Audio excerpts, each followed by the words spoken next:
Pessoal, boa tarde. Mais uma quinta-feira, mais um dia da nossa live, do nosso projeto Live 2022. Sejam todos muito bem-vindos por mais um dia de apresentação de conteúdo, de educação, de informação para vocês. E nós, boa tarde, querida subseção, sejam todos bem-vindos. E para quem ainda não me conhece, meu nome é Angélica Lira, estou atualmente presidente da comissão OAB Vai à Escola e esse projeto visa levar informações para todas as pessoas da sociedade, porque nós tratamos do direito de uma forma simples e descomplicada, para que você consiga entender todas as informações que iremos trazer aqui para vocês. Nesse mês de junho, nós tratamos, sejam todos bem-vindos, olá, dona Nilza, olá, doutora Fátima, nossa querida presidente, doutor Paulo, nosso membro da comissão, sejam todos bem-vindos.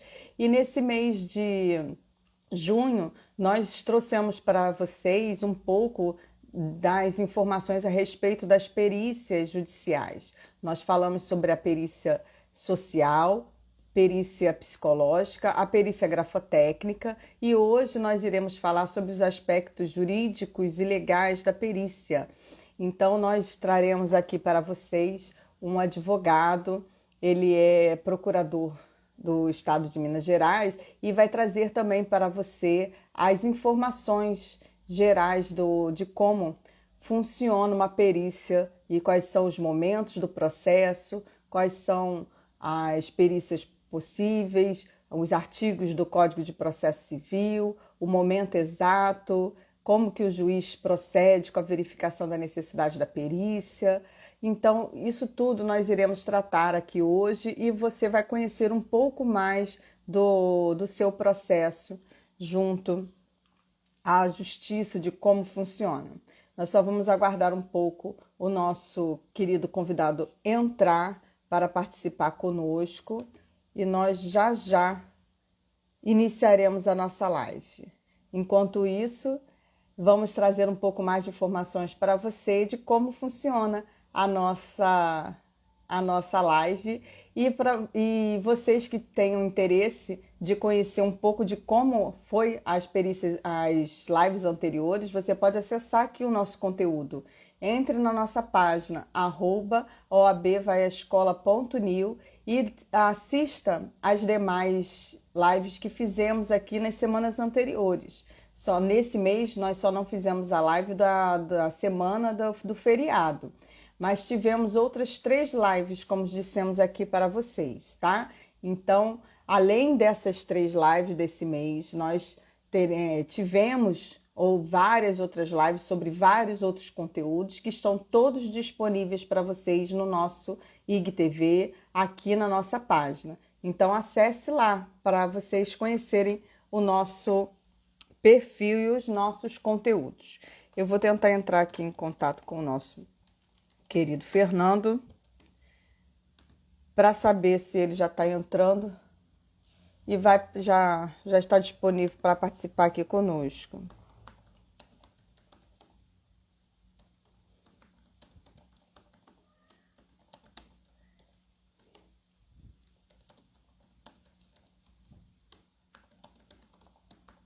Enquanto isso, fiquem à vontade, qualquer dúvida vocês podem comentar aqui na nossa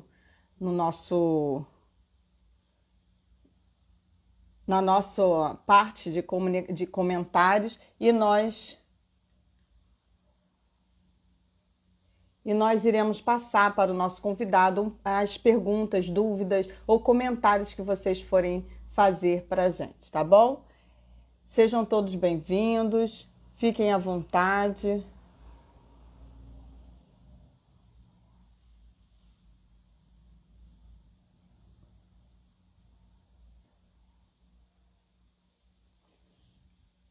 Já o nosso convidado vai estar entrando aqui conosco. Então, vocês já conhecem a fase da perícia? A perícia é uma das provas em que a gente realiza dentro de um processo judicial. Inclusive, há a possibilidade de fazê-la de forma antecipada. E tem várias fases em que a gente pode iniciar uma perícia e a forma como ela é realizada está disposto no nosso Código de Processo Civil. E é justamente sobre isso que nós iremos trazer aqui hoje para vocês, que vamos apresentar justamente esses procedimentos de como isso tudo é realizado, por quem a perícia pode ser realizada, se é qualquer profissional ou se precisa ser alguém específico, como é feita essa nomeação. Isso tudo a gente vai descobrir que assim que o nosso convidado entrar conosco, ele já me sinalizou aqui que ele está entrando conosco. Deixa eu mandar para ele aqui o perfil para ver se ele está no perfil correto.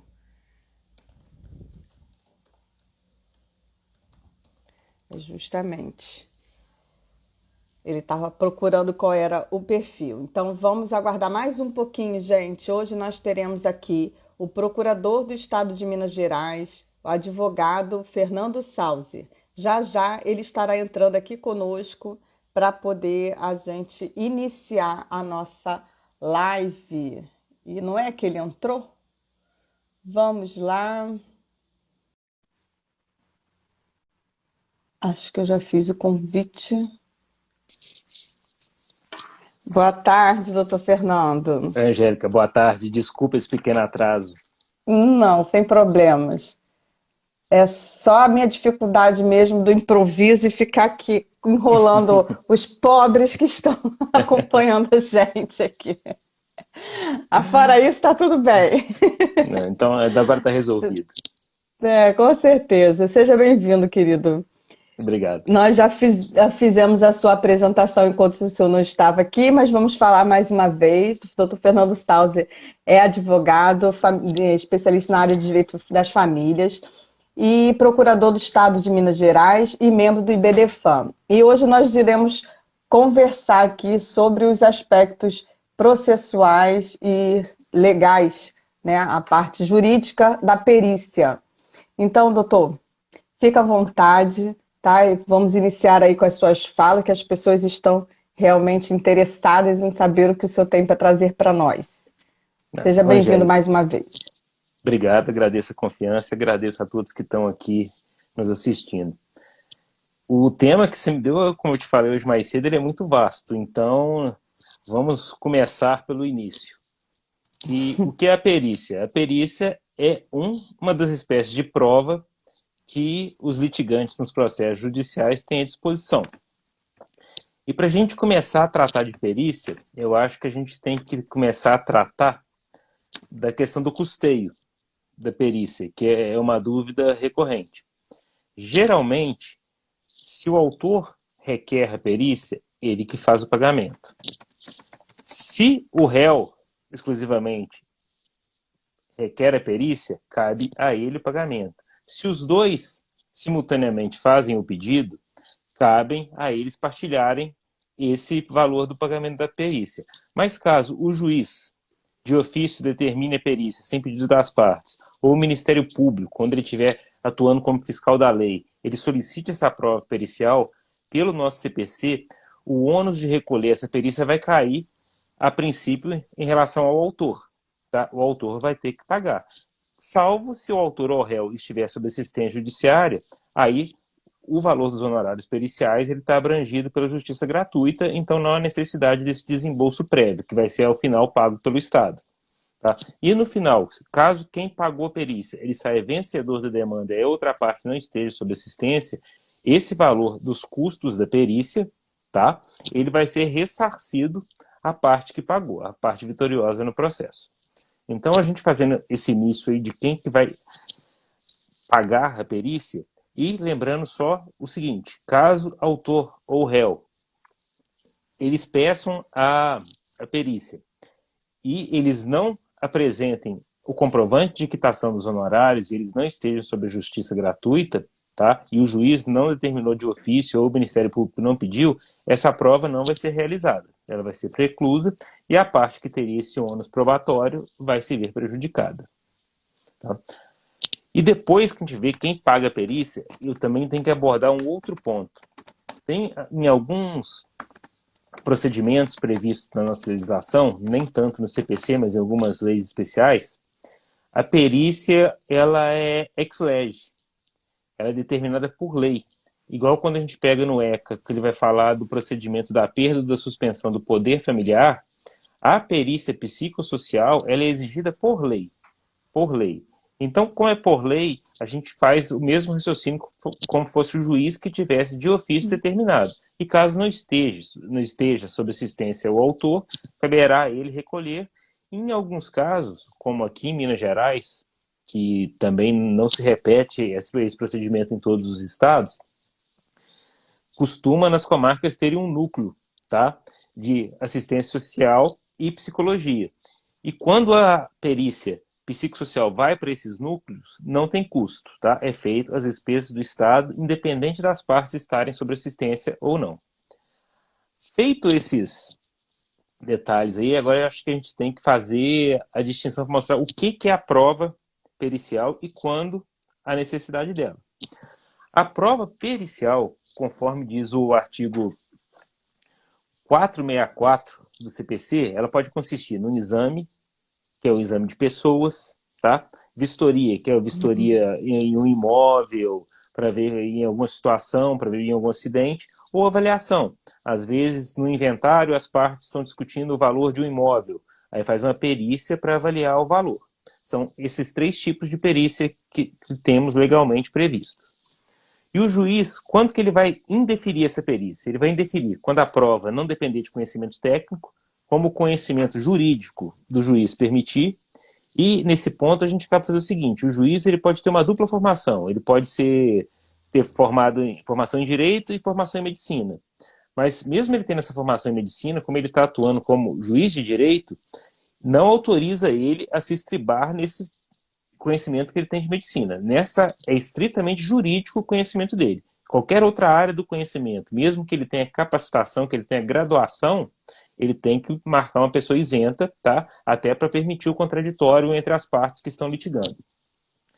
E, quando for desnecessário, através de outras provas que tem no processo. Se a instrução probatória anterior que as partes trouxeram, junto com a inicial e com a contestação, o juiz entender que elas são suficientes para estribar o convencimento dele, para arrimar esse convencimento, ele pode dispensar a perícia. Lembrando que é dado tanto ao autor quanto ao réu juntar, junto com a inicial ou contestação, um parecer técnico, tá? Que pode substituir a perícia.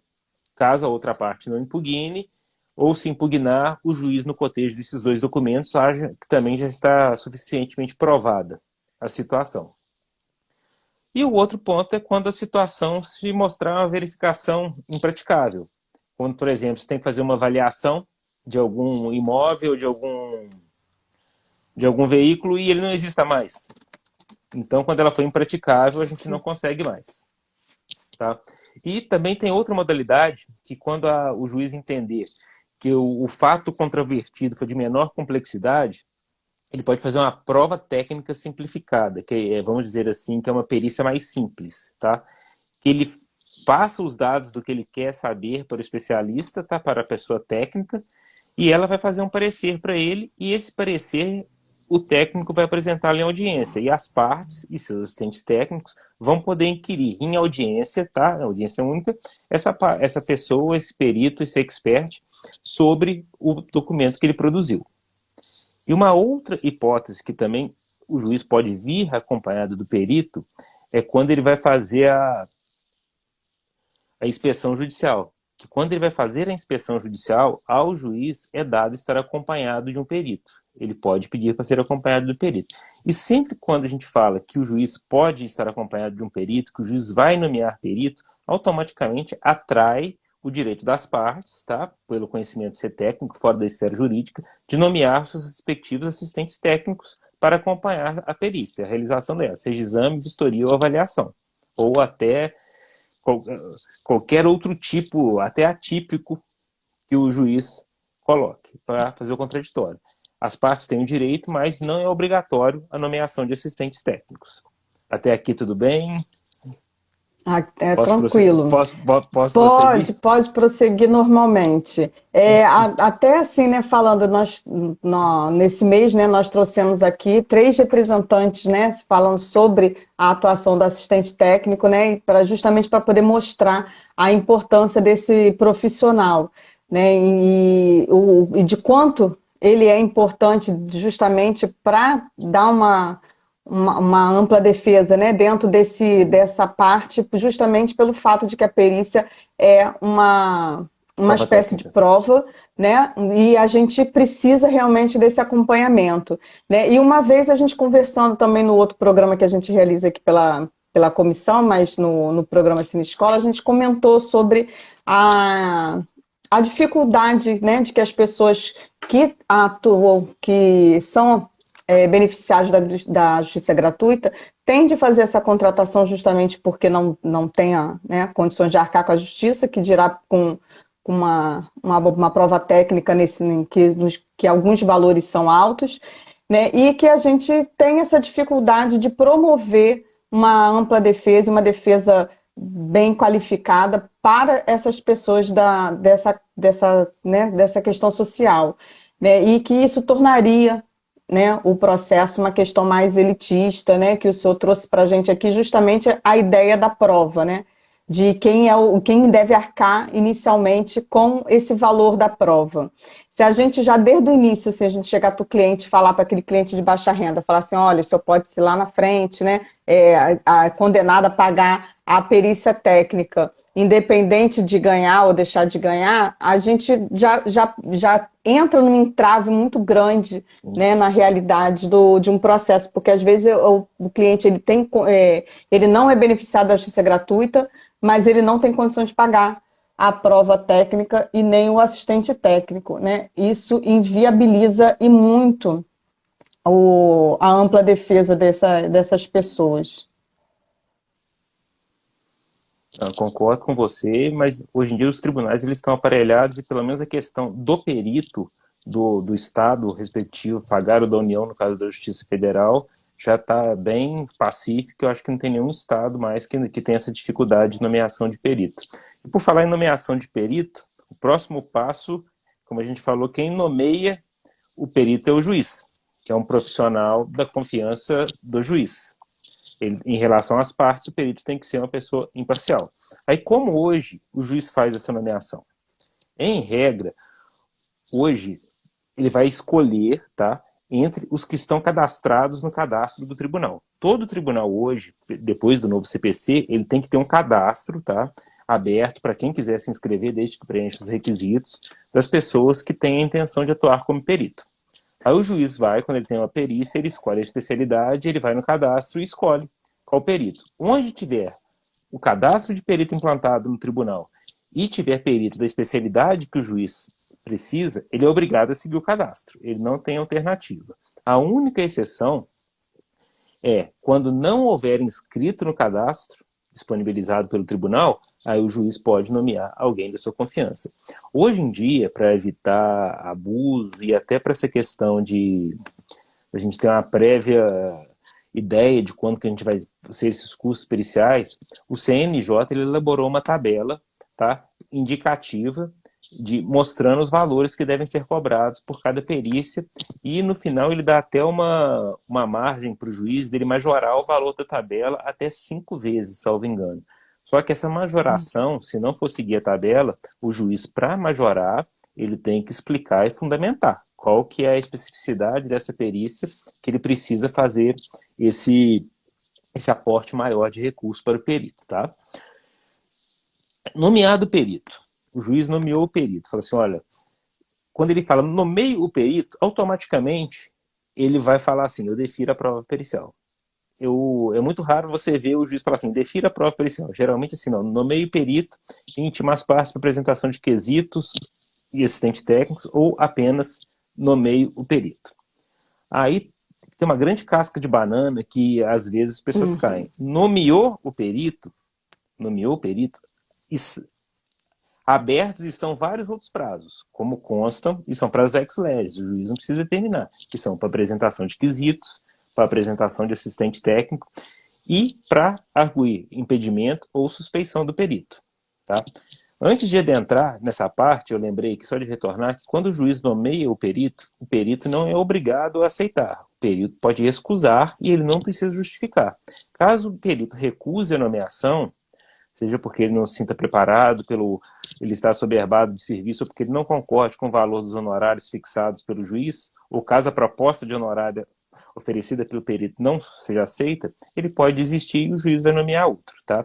Só que esses prazos que eu falei, geralmente, o de apresentar quesitos e do assistente técnico, pela redação da lei, ele seria da primeira nomeação.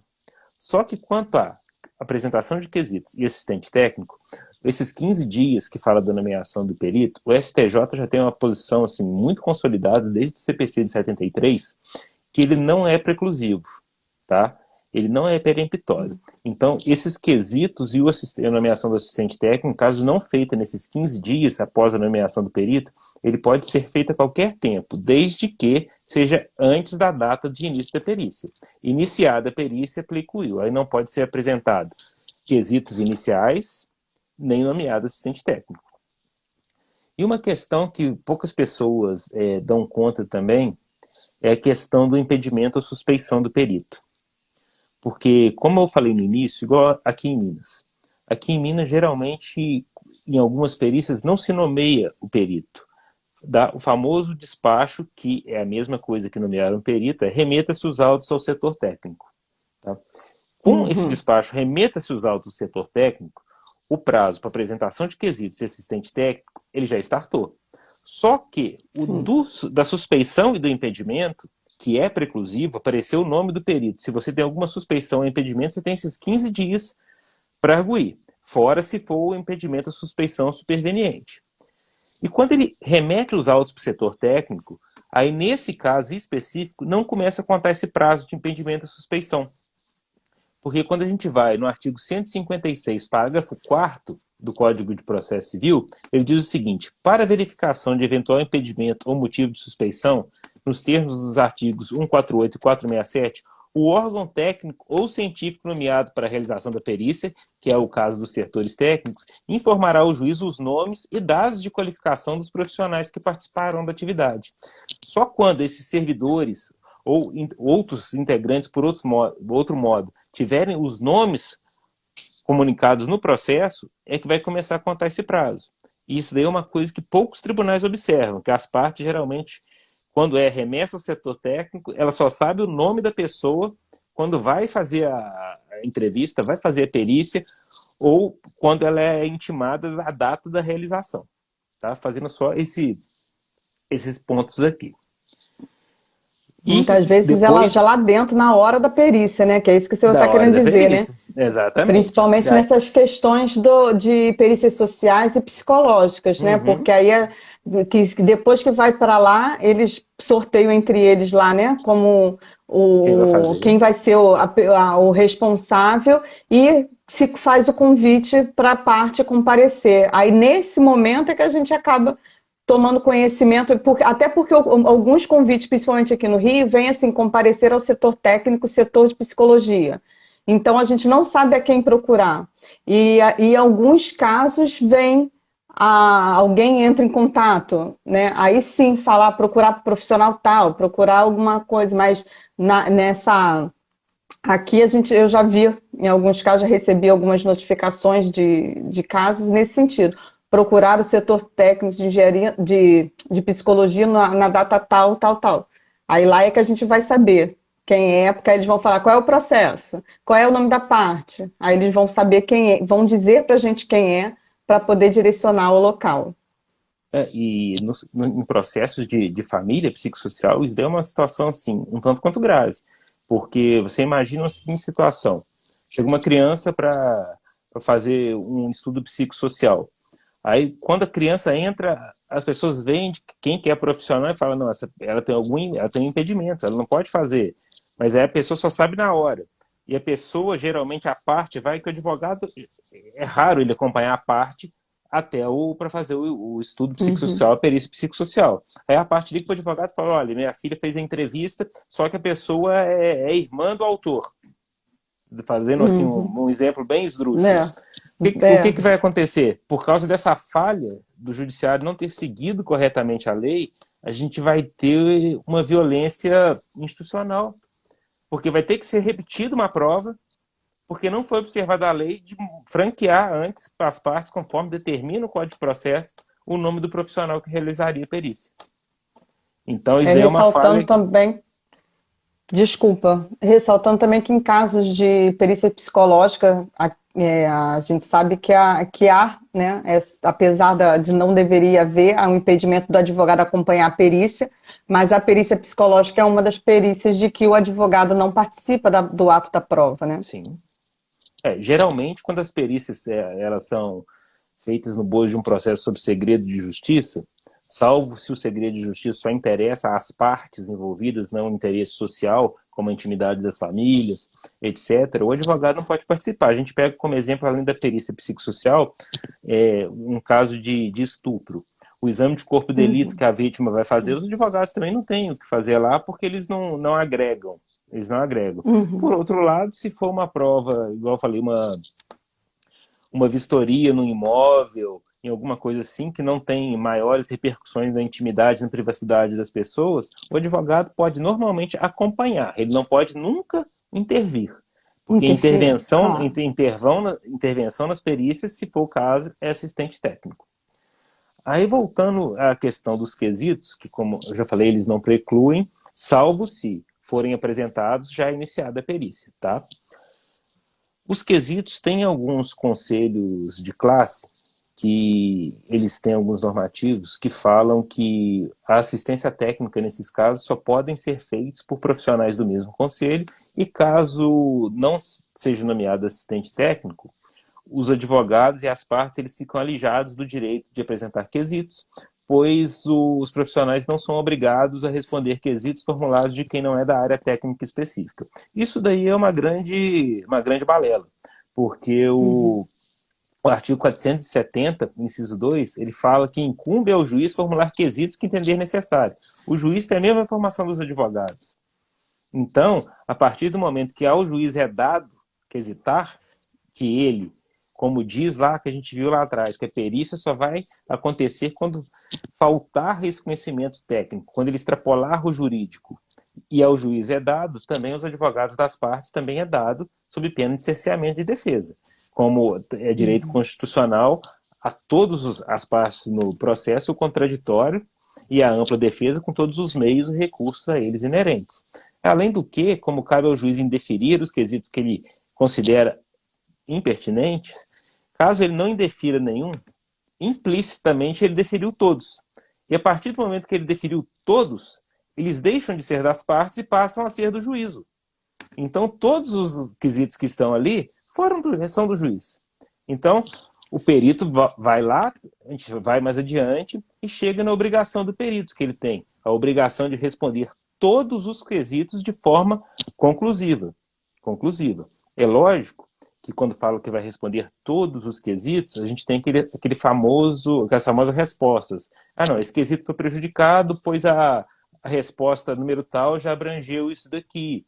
Esse quesito é prejudicado porque ele foge da minha área de atuação. Esse quesito aqui é prejudicado porque, ao meu ver, ele extrapola o objeto da perícia.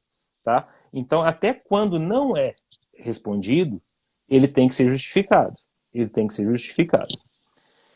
a gente chega num momento também aqui tem muito perito, desculpa comentar, né?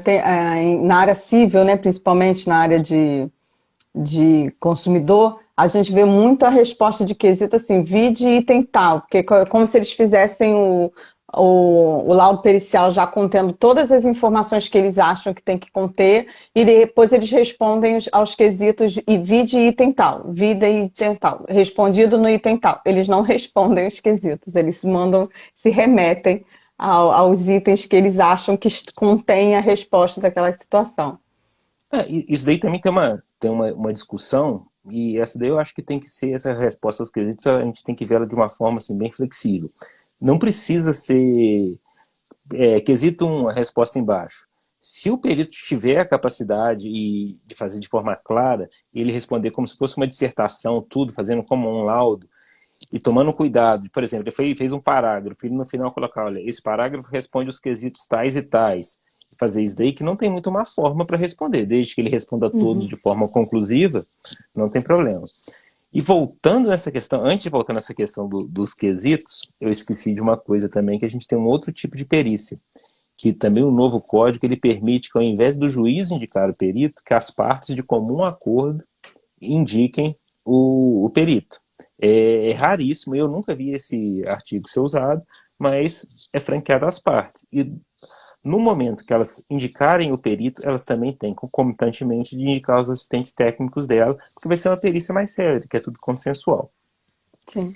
E quando a gente fala das respostas conclusivas aos quesitos do perito, aí a gente volta eu vou ter que voltar para uma questão aqui, que eu acho que é uma das questões mais sérias que a gente tem em perícia hoje, principalmente nessa polarização que a gente encontra no nosso país de alguns assuntos, de alguns debates, alguns extremismos muito aflorados. Pelas discussões da internet hoje, a gente vê. É que diz que é vedado ao perito, na sua atuação, ultrapassar os limites da designação que ele foi feito, extrapolar o objeto que o juiz falou que quer que ser provado, bem como emitir opiniões pessoais que excedam o exame técnico ou científico do objeto da perícia. E quando fala que ele não pode emitir opiniões pessoais, ele tem que se despir de toda a crença religiosa, convicção filosófica, política ou ideológica. Porque quando ele é nomeado, ele já vai ter, a primeira coisa, ele tem que analisar o objeto da perícia. Tá? Se ele analisar o objeto da perícia e ver que isso daí afronta alguma crença dele, ele tem que se excusar. Porque, de alguma forma, ele é suspeito para fazer. Ele é suspeito para fazer. Sim. Eu vou te dar um exemplo aqui que é de uma área alienação parental. Tem alguns psicólogos que falam que a alienação parental não existe. Que a alienação parental não existe. Então, se a alienação parental não existe na mente dele, ele não pode trabalhar nunca num processo e que se busca apurar a alienação parental. Porque na mente dele, na concepção dele, na convicção dele, a alienação parental pode não existir. Mas enquanto tiver leis em nosso país definindo a alienação parental como uma forma de violência psicológica, ele tem que reconhecer. Porque quando a gente vai no 227, porque a maioria, até hoje, porque tem a alienação familiar, que a mulher em situação de violência doméstica pode ser vítima de alienação familiar, o idoso, toda pessoa hipossuficiente, ela pode ser objeto de alienação, vítima de alienação familiar, não só a criança e adolescente. Só que a criança e adolescente, por ser mais hipossuficiente do que esses outros hipervulneráveis, ela é quem é mais sujeita a sofrer alienação. E a gente pega no 227 e fala que o Estado ele tem que proteger a criança, mantendo ela a salvo de todo tipo de violência. Não é a violência que o profissional acha que é toda violência que é positivada. Toda violência que é positivada. E violência é uma coisa dinâmica. Há uns tempos atrás, a gente não sabia o que era stalking, a gente não, bullying era uma coisa normal. Então, hoje, está positivado. Se ele entende que não, ele tem que falar, olha, eu não entendo. Porque está arriscado uma das partes chegar depois que ele for acessar as redes sociais desse profissional e ver manifestações, não existe. E juntar no processo, posteriormente, que foi uma coisa que descobriu depois, que vai invalidar a perícia. Vai invalidar a perícia, vai ser uma perícia considerada insuficiente, vai ser uma perícia que não vai redundar em nada, e se acontecer isso, o perito vai ter que devolver a remuneração. Está arriscado o juiz, de ofício, mandar comunicar a entidade de classe que gere a categoria e vai gerar grande prejuízo para as partes. E prosseguindo, Angélica, vamos lá. Apresentou a quesitação, nomeou os assistentes técnicos. O perito apresenta o laudo. O perito ele tem que apresentar o laudo no prazo, tá, determinado pelo juiz. Geralmente, no máximo, por lei, até 20 dias antes da audiência de instrução e julgamento. Só que esse prazo para o perito apresentar o laudo Caso ele solicite, o juiz ele pode dilatar. O perito pede, o juiz dilata. Se for o caso de adiar a audiência, o juiz também pode fazer.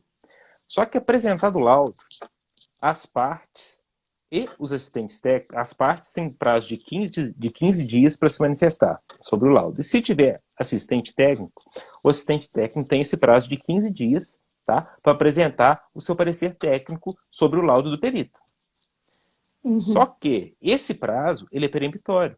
Se o assistente técnico apresenta o parecer técnico dele no 16º dia, esse parecer técnico tem que ser desentranhado dos autos.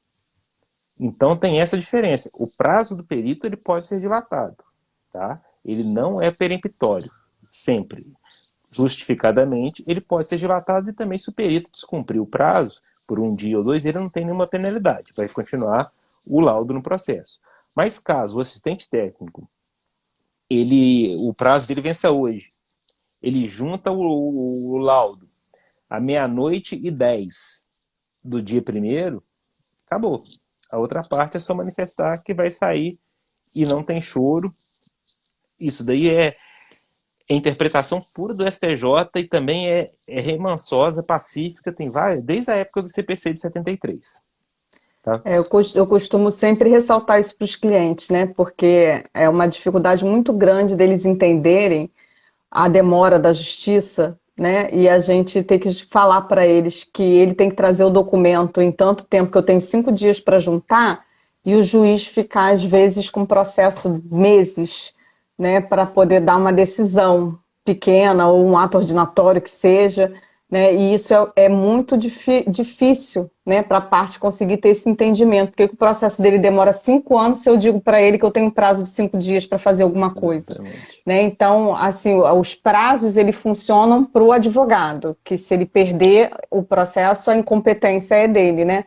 Mas todos os demais prazos a gente sabe que podem ser, né, dilatados, aumentados, né? Basta a justificativa e a justificativa vão sendo apresentada e os processos vão ficando se arrastando aí cada vez mais, né? Foi só uma partezinha aqui para a gente.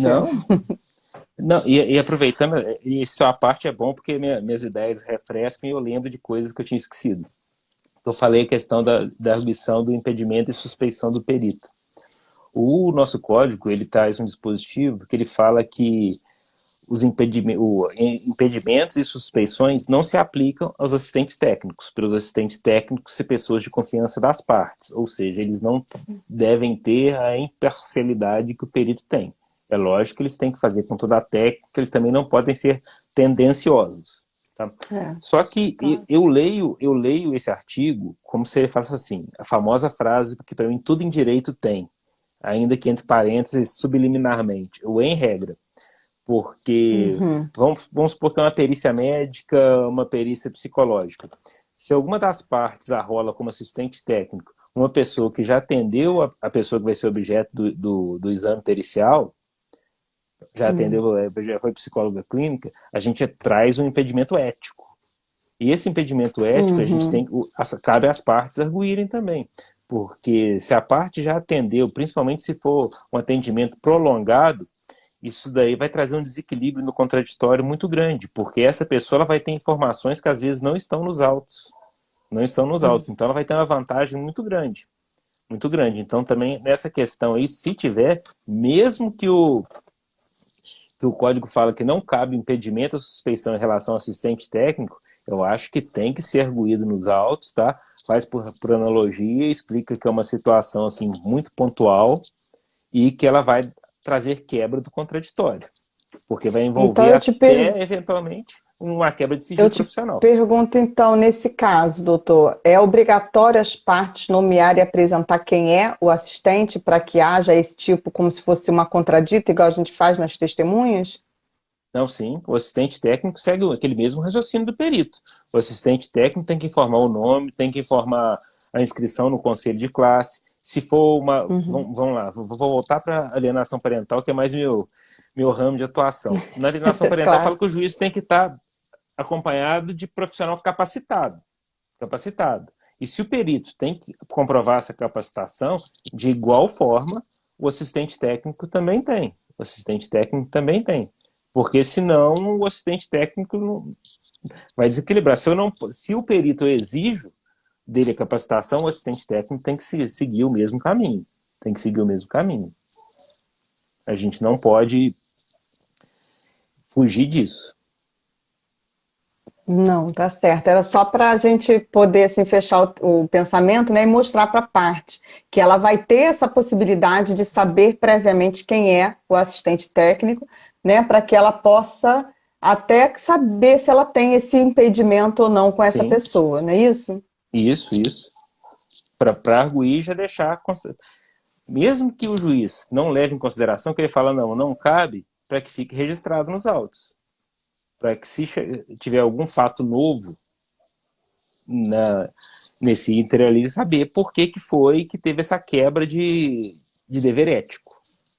Tá? E daí, aí nesse caso também, quando for alegar a falta de o descumprimento de dever ético, a gente tem que raciocinar mais ou menos, como diz que se a gente for alegar direito estadual ou municipal, a gente tem que trazer a lei que está fazendo, porque o juiz ele tem que saber só a lei federal.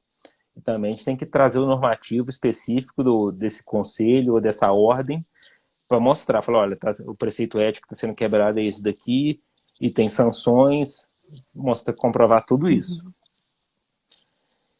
E eu tinha te falado também a questão de às vezes ser designado de segunda perícia, por causa, às vezes, o juiz achou que não foi suficiente esclarecida, que ele achou que a primeira perícia foi, assim, muito pouco produtiva, que as conclusões que o perito chegou não são suficientes para embasar um firme convencimento do juiz.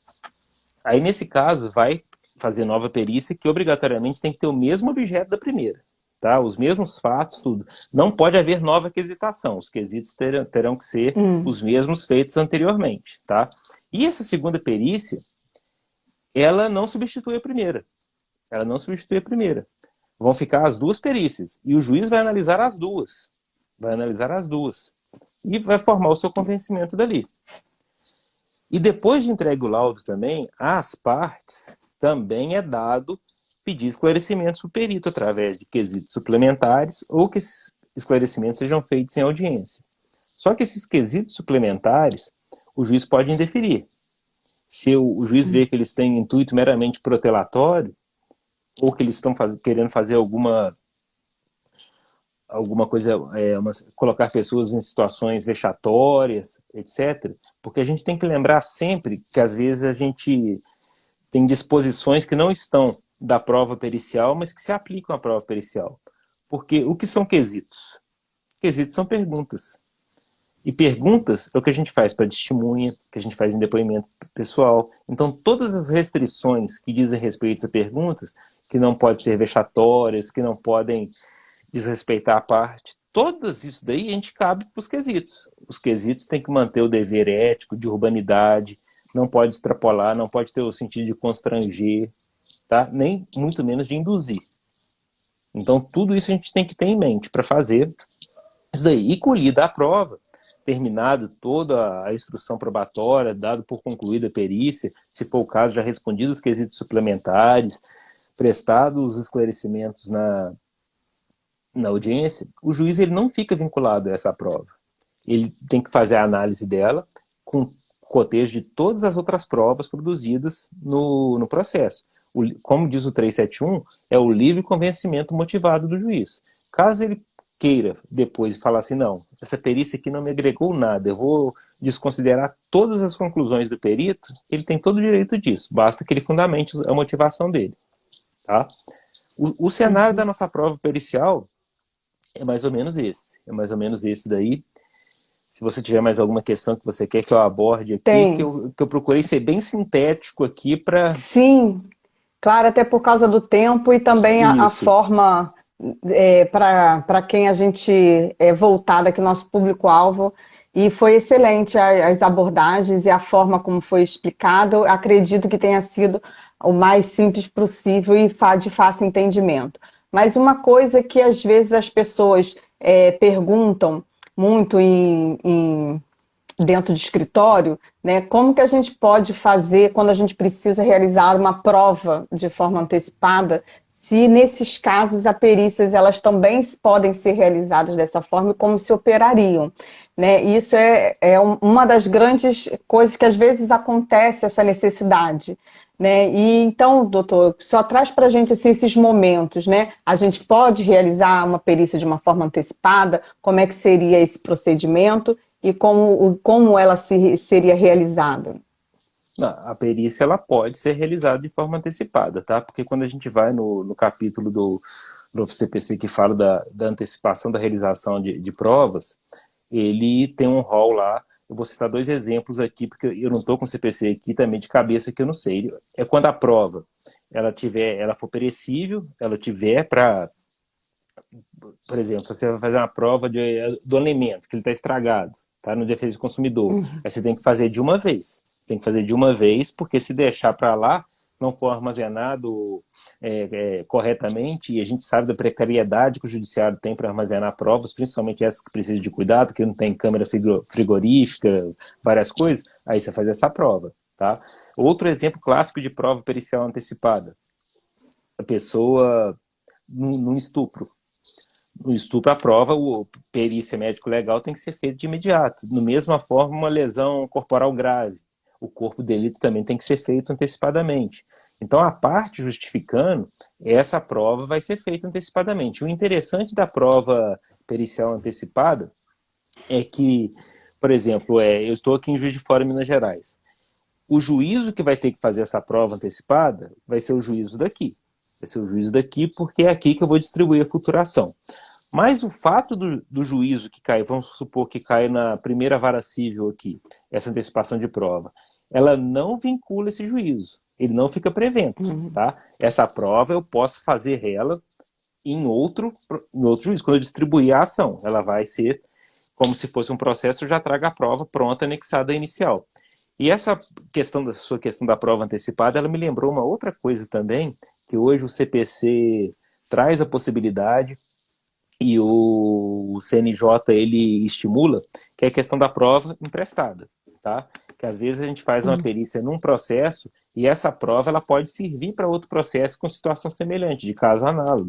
E outra questão também da prova pericial hoje, que a gente tem é o compartilhamento de prova, que às vezes na cooperação judiciária nacional, se eu tenho um processo criminal, que eu discuto suposto abuso sexual, e um processo civil, que eu discuto uma falsa acusação de alienação parental, todos com o mesmo objeto, com o mesmo fato, com as mesmas partes, utilizando a cooperação, eu posso fazer uma prova pericial única para os dois juízes, independente que uma que é da esfera penal e da civil, porque isso daí ajuda a não revitimizar a parte, porque eu vou fazer a intervenção mínima, vai ser uma prova só com o mesmo objeto, tá?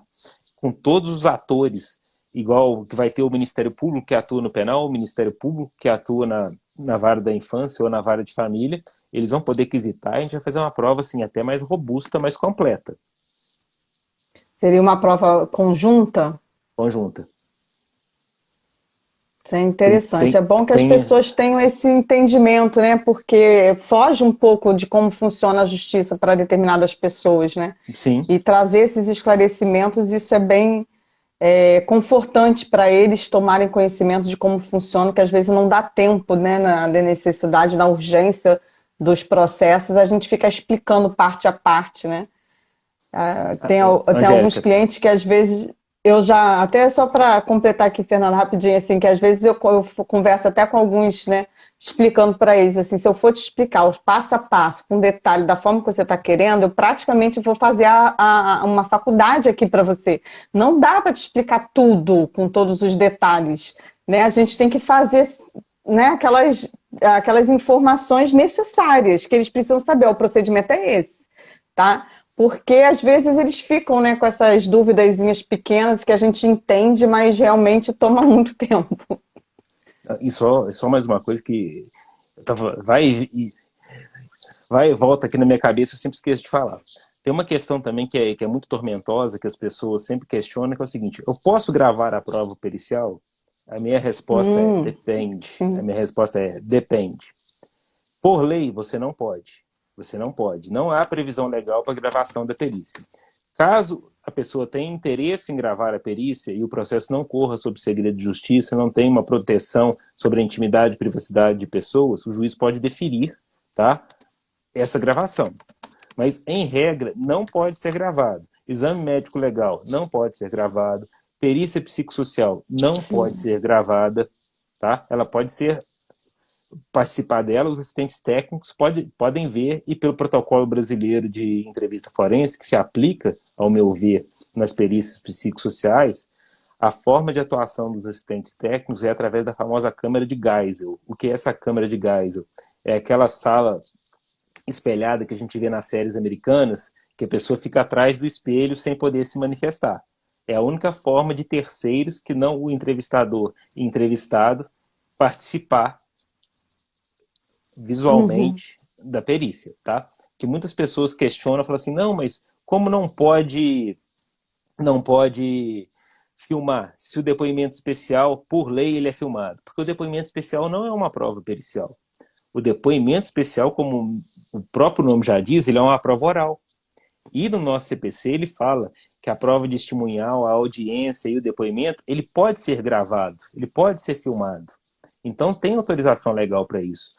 Porque quando o profissional capacitado no Protocolo Brasileiro de Entrevista Forense, ele atua no depoimento especial, ele não atua como perito, ele atua como intérprete. Porque na lei de depoimento especial está falando que quem conduz o depoimento é o magistrado ou o delegado. São um dos dois. Sendo que o intérprete, a pessoa capacitada no protocolo, ela adapta as perguntas. Ela pode até fazer uma reunião prévia com o juiz, com o Ministério Público ou com o delegado, como autoriza lá, e já previamente fala assim, não, as perguntas que vão ser feitas serão essas, essas, essas, mas a pessoa atua como intérprete. E interessante que, como ela atua como intérprete, a gente chega no impedimento legal, porque tem o artigo que fala que o intérprete que atua no processo, ele não pode atuar como perito no mesmo processo e vice-versa. Então, se num processo tiver depoimento especial e prova pericial psicossocial, o mesmo profissional não pode fazer as duas. Essa não era as nuances que eu lembrei aqui do que eu anotei. Se faltando alguma coisa, você, por favor, me lembre. Se tiver alguma Não, pergunta foram também. excelentes. Como eu falei aqui desde o início, as explicações eu acho que foram bem práticas e bem simples. Eu acho que deu para acompanhar de uma forma bem facilitadora para as pessoas que vão assistir posteriormente a nossa live. Então, gente, como todas as lives que passam muito rápido a hora, já chegamos ao nosso final. E queria agradecer muito a participação aqui do nosso querido amigo, o Dr. Fernando Sauser, pelas suas explicações, pelas suas apresentações e pela sua disponibilidade de estar aqui conosco. Seja mais uma vez bem-vindo à nossa comissão da OAB Vai à Escola, aqui de Nilópolis, e muito obrigada mais uma vez pela sua participação, doutor. Não, Angélica, eu que agradeço a confiança, tá? Parabenizo pelo esse projeto da OAB Vai à Escola, que eu acho sensacional, que eu acho que cultura jurídica também tem que ser passada, porque a pessoa, para se defender, até para exercer sua cidadania, ela precisa saber os seus direitos. E nada melhor do que você ensinar nas escolas, né? Porque tem várias pessoas que têm tantos direitos que não exercem por desconhecimento, e qualquer programa que serve isso daqui tem um cunho assim, de função social. Isso daqui é um programa social que você está levando conhecimento e de uma forma assim, bem democrática. E como você falou, a gente fez uma live aqui e todo mundo vai ter acesso. Quem tiver interesse, isso daqui vai ser uma coisa que vai ser perene, que as pessoas vão poder olhar, vão poder criticar, vão falar, e aquele careca tá falando bobagem, etc, etc, etc. Então, eu agradeço a confiança e precisando, eu estou à disposição de vocês sempre. Muito obrigada. E a ideia é justamente essa, poder democratizar o conhecimento, levar para quem tiver interesse. A gente sabe que hoje em dia, na era das coisas efêmeras e líquidas e rápidas, né, uma live de 1 hora, às vezes o conteúdo fica um pouco extenso, mas mesmo assim as pessoas ainda buscam, né? Então, essa é a intenção. Quem tiver interesse em conhecimento de qualidade, de verdades, né? Que a gente traz justamente isso, né? Uma forma de mostrar um conhecimento adequado, né? Esse mundo aí, de como o senhor mesmo falou, né? De polarização, de informações equivocadas, das fake news e de vários conteúdos aí realizados de forma errôneas. Então, a gente tenta trazê-lo de uma forma mais adequada possível para que as pessoas possam consumir de uma forma segura. Essa é a ideia, de uma forma segura, que eles se sintam seguros porque eles estão consumindo o que é verdadeiro. Pelo menos isso a gente acredita que consegue passar. E, mais uma vez, muito obrigada aí a você e a todos que participaram aqui conosco e aos que vão nos assistir posteriormente. E mês que vem teremos mais lives aí do nosso projeto. Fiquem ligados na nossa agenda e que será enviada aí logo, logo para nossas redes sociais. Até logo, doutor. Tchau, gente. Obrigado.